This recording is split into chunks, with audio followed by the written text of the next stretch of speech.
এটা হচ্ছে বীরপুরে আমাদের তেজেন্দার জমি, পেঁয়াজের চাষ, অর্গানিক উপায়ে চাষ হচ্ছে পেঁয়াজ। দেখুন পেঁয়াজের গাছের গোড়া দেখুন, একটা দেখাই বুঝতে পারবে।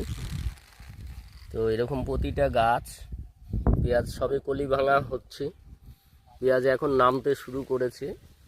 তো এই যদি গাছের কাণ্ড হয় তাহলে পেঁয়াজ কেমন হবে বুঝতে পারছেন আপনারা। প্রতিটা গাছ দর্শনধারী, প্রতিটা জমিতেই একটা দুটো সাইজ দেখায় যেগুলো একটু অ্যাডভান্স। দেখুন সাইজটা দেখুন পেঁয়াজে গোড়ায়, প্রতিটা সাইজ। যে আমাদের তেজেন্দার ছেলে সুব্রত দাঁড়িয়ে আছে, পেঁয়াজ কলি ব্যাগে আছে। এবং এই জমিটা একটু নিকৃষ্ট মানের জমি পেঁয়াজের চাষের জন্য, তথাপি জমি চেঞ্জ করার জন্য আমরা এবার এই জমিটাই করেছি, কারণ আগের জমিটাতে প্রতি বছরই হয় পেঁয়াজ।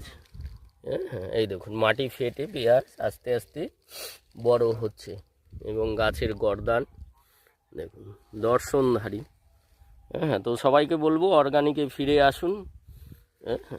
এইসব জমিতে এখন রোগ ব্যাধি কম হচ্ছে। দীর্ঘ 4 বছর ধরে উনি আমাদের অর্গানিক পদ্ধতিতে চাষ করছে। থ্যাংক ইউ সবাইকে। জয় হিন্দ, জয় মাই লাইফ।